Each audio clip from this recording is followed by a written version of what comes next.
BRS leader K Kavitha gets bail in excise policy case, walks out of Tihar jail. She says it is a vindictive agenda against her.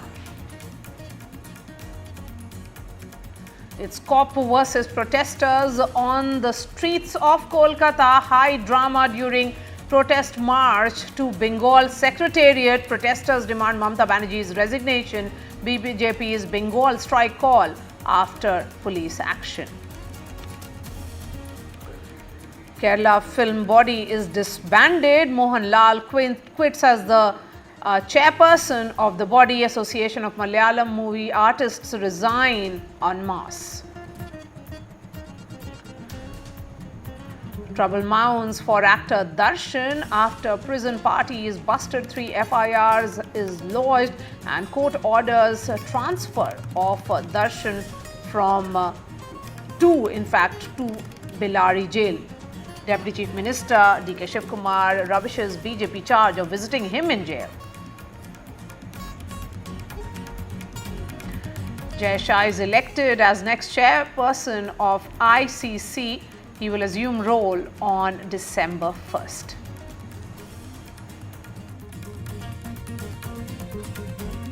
Our top story this hour, BRS leader K Kavitha has walked out of jail with tears in her eyes after Supreme Court granted her bail in the Delhi excise policy case. Top court granted bail in both CBI and ED cases against her. Kavitha said that there is vindictive agenda against her and she will fight it legally. She is the second politician to be granted bail in the case after Aam Aadmi Party leader Manish Sisodia. Earlier, the Supreme Court had questioned the Enforcement Directorate and CBI's fairness as they investigate opposition politicians and others in this matter.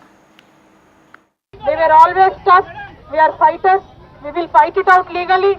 We will fight it out politically. We were always tough. By sending us to jail illegally, they have only made BRS and KCR's team unbreakable. Uma Sudhir is joining me on the phone line. So, a lot of tears there. We are seeing K Kavitha hug her son, her husband, and her brother is very much in attendance, Mr. KTR.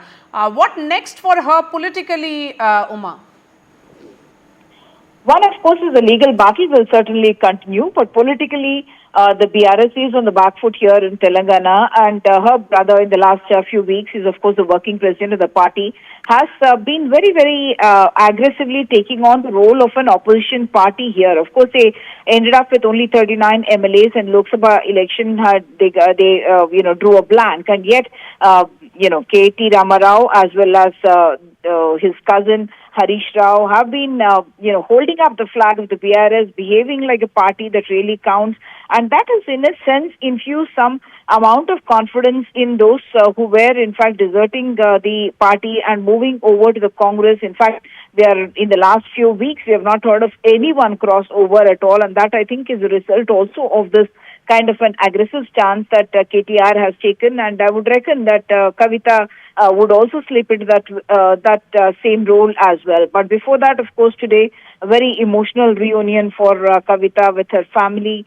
members. As you mentioned, her son was there, her husband was there, Harish Rao, her cousin, was there, and also K.T. Ramarao, her brother, was there. They were since morning waiting for her release, and after the orders came, much more relaxed, but still she's coming home after more than 5 months. So March 15 is when she was picked up by the Enforcement Directorate here from her home in Hyderabad, and subsequently the CBI also arrested her on April 11 from Tihar jail itself. And what the court said today, that is something that was certainly is very significant in some ways, I would think, because the trial court had rejected her bail in May, and then subsequently the High Court also rejected her bail on July 1, and the single judge bench had in fact mentioned, saying that she is a woman with influence and she could influence witnesses. They spoke about her being educated and sophisticated, and those are the very comments which the Supreme Court in fact took objection to, and the two-judge bench in fact spoke about those comments as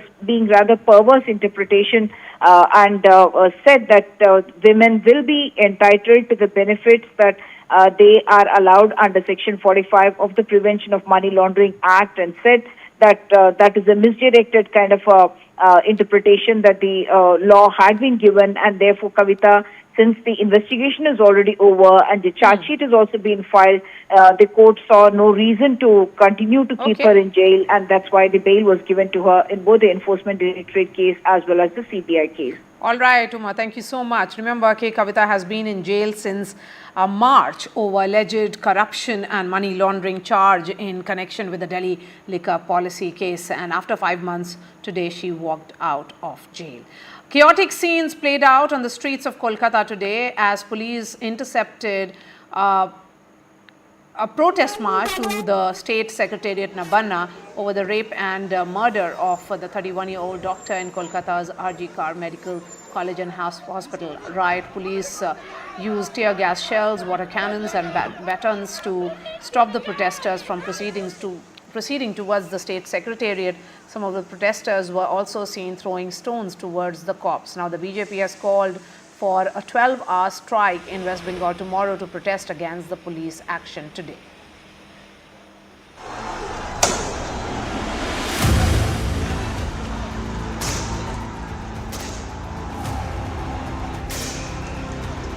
Kolkata turned a fortress. As anger spiraled on her streets, protesters marched towards Nabannu, the West Bengal Secretariat. They were met with water cannons and tear gas shells as the cry for justice reached a crescendo. West Bengal police resorted to lathi charge against the protesters to disperse them during the Nabanna Abhijan. After the protesters pelted stones, broke barricades, some protesters were also detained by the police as some police officials suffered injuries. देखिए अभी situation पूरी तरह से control में है। जब सब जगह से डेटा कंपाइल होगा उसके बाद लाल बाजार से ये डेटा जो है शेयर कर दिया जाएगा। Protest politics now peaks in West Bengal with the BJP and the TMC holding protests and counter-protests. The BJP has demanded Mamata Banerjee's resignation and called for another 12-hour Bandh on Wednesday, a demand student groups have largely avoided. BJP leaders have marched to the police headquarters in Lal Bazar and have staged a sit-in demanding the release of the detained protesters.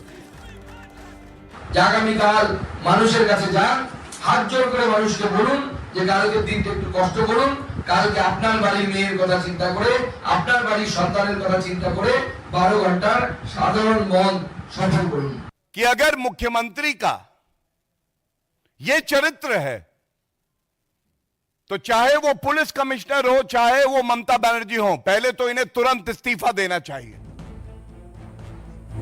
The West Bengal government, meanwhile, maintains that the protest is a political conspiracy to destabilize the government. And the BJP wanted to provoke the police with violence. The BJP says the Trinamool is scared of public anger. You have seen that bloodsheds of police, and even then, police has done their duty. Having failed to do anything, to gain any political ground here in Bengal, BJP has now taken the path to call a bandh. Even as genuine citizens' protests over the brutal rape and murder of a second-year postgraduate student at the RG Kar Medical College and Hospital continues, the lack of information over the progress in investigation is leading to doubts, and this even as more previously unknown details continue to emerge. However, the protests taking place now have more clearly stated political goals. And with these political protests taking center stage, the calls for justice, speedy trial and punishment to the accused are slowly receding into the background. With camera person Aniruddha Tripathi in Kolkata, Saurabh Gupta, NDTV. And actor Mohan Lal today resigned as president of the Association of Malayalam Movie Actors, that is AMMA, following an avalanche of sexual assault and rape allegations against some of the Mollywood's biggest names, including veteran actor Siddique and filmmaker Ranjit Balakrishnan. All members of the film body's executive committee have also submitted their resignation. In fact, in a statement, AMMA said that the top decision-making body has taken moral responsibility and have decided to dissolve themselves.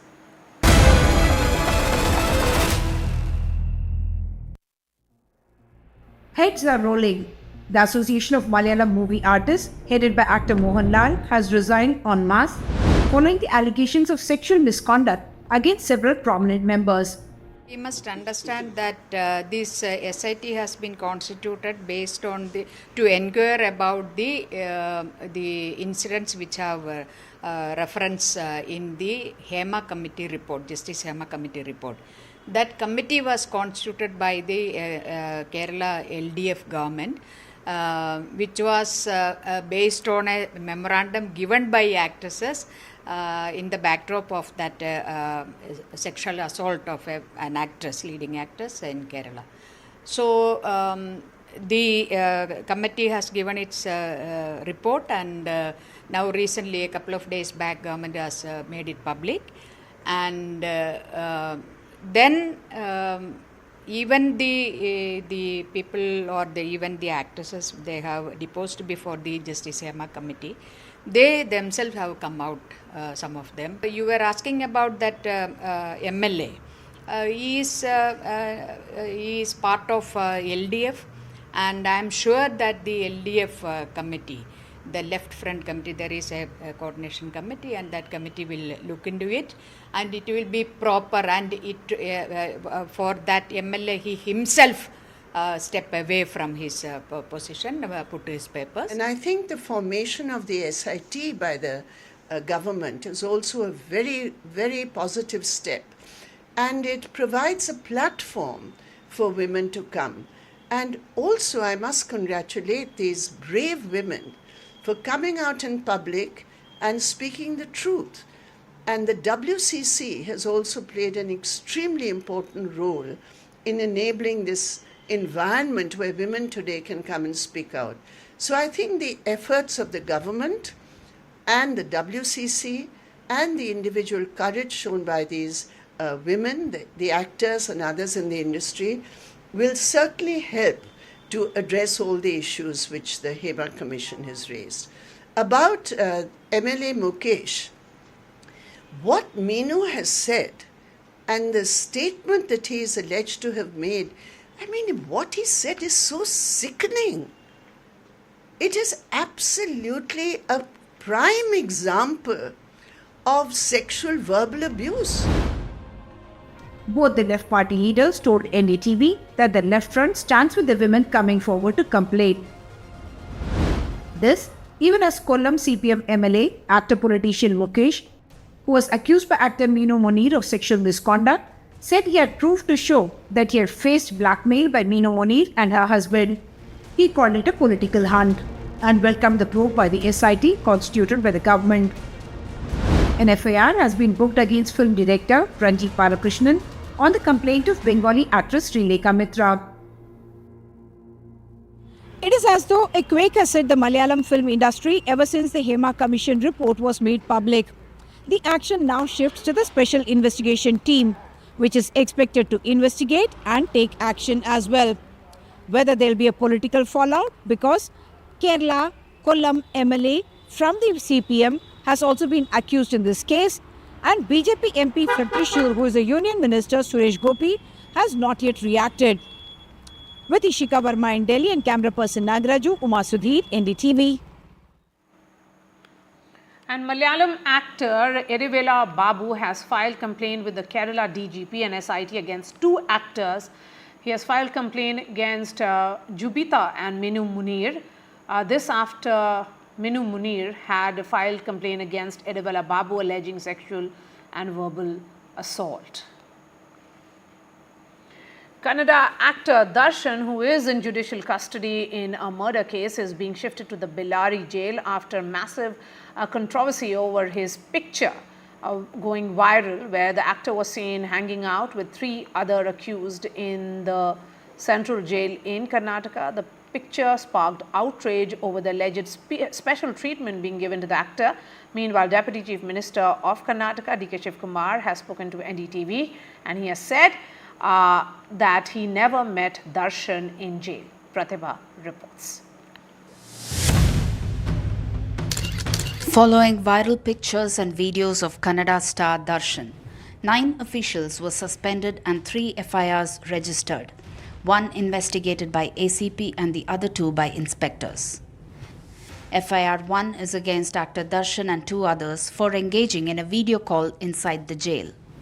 FIR 2 is against actor Darshan and others for smoking cigarettes which are banned in the premises. FIR 3 is against 4 jail inmates for shifting several smuggled items when CCB conducted the raid. They have all been booked under Karnataka Prisons Act. This VIP treatment inside the jail has triggered a fresh political battle with the BJP holding Karnataka DCM DK Shivkumar responsible. ಸ್ವತಃ ಉಪಮುಖ್ಯಮಂತ್ರಿಗಳು ಹೇಳಿದಾರಲ್ಲ, ಅವ್ರು ನಾನು ಭೇಟಿ ಮಾಡಿದ್ದಾರೆ, ನನ್ನ ಸಹಾಯಕ್ಕೆ ಬಂದಿದ್ದರು ಅನ್ನೋ ಹೇಳಿಕೆಯನ್ನು ನಾನು ನೋಡಿದ್ದೀನಿ. ಇವತ್ತು ಆ ಜೈಲುಗಳು ಮೊನ್ನೆ ತಾನೇ ಒಂದು 4-5 ದಿನದಿಂದ ಇಡೀ ಜೈಲಿಗೆ ರೈಡ್ ಆಯಿತು. ಪೊಲೀಸರು ರೈಡ್ ಮಾಡಿದ್ರು. ರೈಡ್ ಮಾಡಿ ಅಲ್ಲಿರೋ ಏನೇನಿದೆಯೋ ಮೊಬೈಲ್ಗಳು ಎಲ್ಲ ಸೀಸ್ ಮಾಡಿದ್ರು. ಅಕ್ರಮ ಏನು ನಡೀತಾ ಇತ್ತು ಅದೆಲ್ಲವನ್ನ ತಡೆಗಟ್ಟುವಂಥ ಕೆಲಸವನ್ನ ಮಾಡಿದ್ರು. ಅದಾಗಿದ್ದು 4 ದಿನಕ್ಕೆ ಈ ಫೋಟೋ ತೆಗಿಯಕ್ಕೆ ಮೊಬೈಲ್ ಎಲ್ಲಿಂದ ಬಂತು? He seems to be a big liar and a bluffer. When did I go to the jail? I was a jail minister 30 years back. I went to Tihar jail. I have not even seen Parappa jail. When I was a jail minister earlier, I had gone, I only built a part of building that jail. I think some problem has happened to him. This special treatment in Bengaluru prison has revealed serious lapse in official duty. While security and action remain 2 main focus areas, this political blame game continues to embarrass the state machinery. With camera persons Kumar and Govind, Pratibha Raman in Bengaluru for NDTV.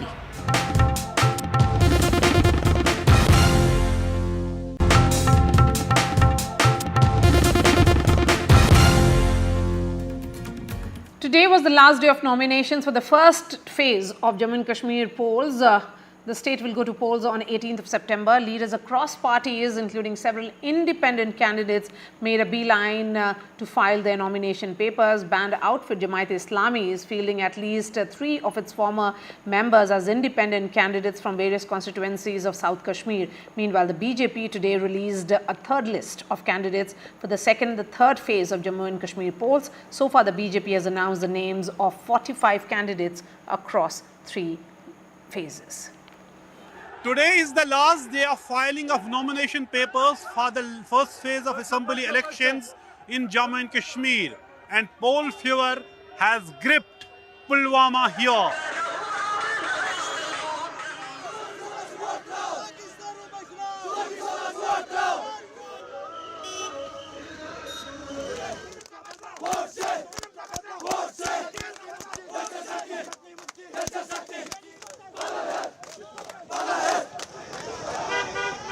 The last date of filing nomination papers witnessed a massive rush of candidates in South Kashmir.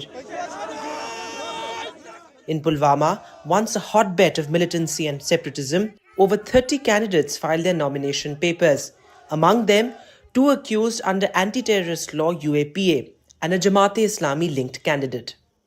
जब से सियासत में आया हूं तब से जमात के मतलब बात कर रहा हूं कि उनका एक अहम रोल है. अगर वो सियासत में आते हैं तो इसी एतबार से मेरे साथ मशवरा हुआ तो मैंने हामी भर ली इसमें कि जमात ने आपसे मशवरा किया? जमात के लोगों ने मुझे कांटेक्ट किया तो मैंने कहा कि मैं एज इंडिपेंडेंट कैंडिडेट जमात. This is the ultimate answer to your good Salaf that I have been arrested under UAPA and I am filing the nomination. Okay. This is the answer to your good Salaf, to the people, to the country. That this is my country. I have not done anything against the country. That is why I have filed the nomination.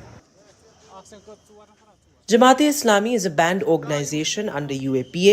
Recently, party leaders announced their willingness to contest polls if the government lifts the ban on the Islamist group. At least 4 Jamaat-linked candidates filed their nomination papers as independents in Pulwama, Shopian and Kulgam. In Shopian, daughter of Sarjan Barkati, a jail UAPA accused, also filed his nomination papers. She appealed to people to vote for her jailed father. जिस वक्त कश्मीर को मेरे बाबा की जरूरत थी, उस वक्त मेरे बाबा ने बखूबी शाना बशाना कश्मीरियों के साथ रहे, और मैं आज उम्मीद करती हूँ कि आज पूरा कश्मीर मेरे बाबा के साथ रहेगा। Former Chief Minister and National Conference leader Omar Abdullah has welcomed participation of Jamaat-linked candidates but questioned them for what he termed as duplicity regarding elections. An organization that spent the last 30 plus years telling the people of Kashmir that elections are haram, that they should not participate in elections. That was talking about Jammu and Kashmir not being a part of India, is today willing to take the same oath on the Constitution of India that mainstream political parties have taken. This is a huge development. Meanwhile, the BJP released a revised list of candidates with just one change in the list. On Monday, the party was forced to withdraw its list of 44 candidates after a backlash in Jammu. The National Conference, also facing some resignations after seat-sharing arrangement with the Congress, also released its list for the second and the third phase. This is the first assembly election in Jammu and Kashmir after a gap of 10 years. Massive participation by people who used to boycott elections, either by choice or out of fear, is a clear indication of the changing times in the valley. With Nazir Masoodi in Srinagar, Bureau Report, NDTV. And in more news, an FIR has been filed against the contractor of Chhatrapati Shivaji Maharaj statue in Maharashtra's Sindhudurg, which collapsed on Monday, just 8 months since it was inaugurated by Prime Minister Narendra Modi. Meanwhile, the state government put the blame on the Navy. Devendra Fadnavis has said that the statue was not built by the state government, it was constructed by the Indian Navy. 35-foot statue of Chhatrapati Shivaji Maharaj, constructed by the Indian Navy, collapsed in Maharashtra's Sindhudurg district. The statue, constructed in just 4 months, was inaugurated by Prime Minister Modi in December 2023. Maharashtra Chief Minister has pinned responsibility on the Navy. हा पुतळा जो आहे हा नेव्हीने उभारला होता, त्याचं complete design नेव्हीने तयार केलं होतं आणि मी कलेक्टरशी बोलल्यानंतर त्यांनी मला सांगितलं 45 किलोमीटर पर आवर अशा प्रकारचा वारा, सुसाट्याचा वारा जो भोग होता. The FIR reveals that the Public Works Department had warned about the rusty and unstable structure, even urging authorities to take action. Meanwhile, the opposition in Maharashtra have hit out against the government, alleging neglect and corruption. ये भ्रष्टाचार की वजह से महाराष्ट्र के दैवत छत्रपति शिवाजी महाराज का भी अपमान, अवमान, विचारों का अवमान करने में ये लोग कदापि पीछे नहीं रहे. कल की घटना महाराष्ट्र के लिए, महाराष्ट्र की जनता के लिए दुर्दैवी घटना है. PWD Minister Ravindra Chavan rushed to the site to take stock. Navy has also deputed a team to investigate the cause and initiate repair. Chhatrapati Shivaji Maharaj is a deeply revered figure in Maharashtra.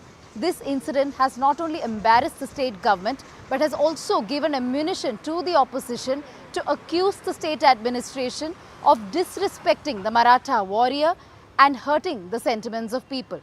With video journalist Mahesh Halwai, this is Radhika Ramaswamy for NDTV. And BCCI Secretary Jay Shah has been elected unopposed as the next independent chair of the International Cricket Council. He will assume office on December 1st. We are putting out the entire news on ndtv.com. That's all from me. Thanks so much for watching.